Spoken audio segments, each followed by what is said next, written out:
បានអនុញ្ញាតគ្រប់ជំរាបសួរក៏ដូចជាសួស្ដីពុកម៉ែបងប្អូនទាំងអស់គ្នាសូមស្វាគមន៍មកកាន់កៅតម្រុយឆ្នែរបស់មានទៀតណាពុកម៉ែបងប្អូន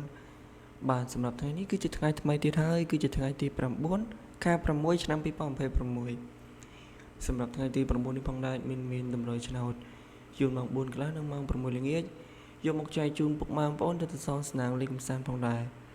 ចឹងមុននឹងឈានដល់ admin បដោតម្រុយថ្ងៃទី9នេះសូមពុកម៉ែបងប្អូនជួយចុច like ឬក៏ចុចរូបសញ្ញាជាវ comment ឲ្យ channel admin ម្នាក់មួយផងចឹងសូមកុំឲ្យខាតពេលវេលារបស់ពុកម៉ែបងប្អូនយូរសូមចូលទៅកាន់កៅតម្រុយរបស់ admin សម្រាប់លេខអស់ផងដែរ admin ឲ្យអស់ខ្ទង់កៅនិងខ្ទង់ចិត្តបាទនេះសម្រាប់ខ្ទង់អស់របស់ admin ណាពុកម៉ែបងប្អូន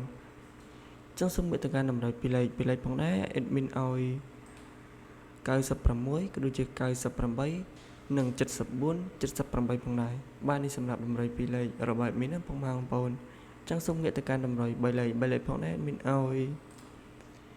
133គុណក៏ដូចជា786គុណផងដែរបាទនេះសម្រាប់តម្រុយ3លេខរបស់ admin ណាពុកម៉ែបងប្អូនសិលេខល្អលេខពិសេសយកមកចែកជូនពុកម៉ែបងប្អូនទៅសងស្នាមលេខកម្សាន្តណាពុកម៉ែបងប្អូន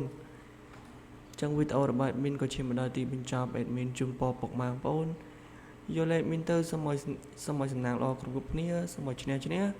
សូមគោរពជំរាបលាជួបគ្នានៅវីដេអូថ្ងៃស្អែកទៀត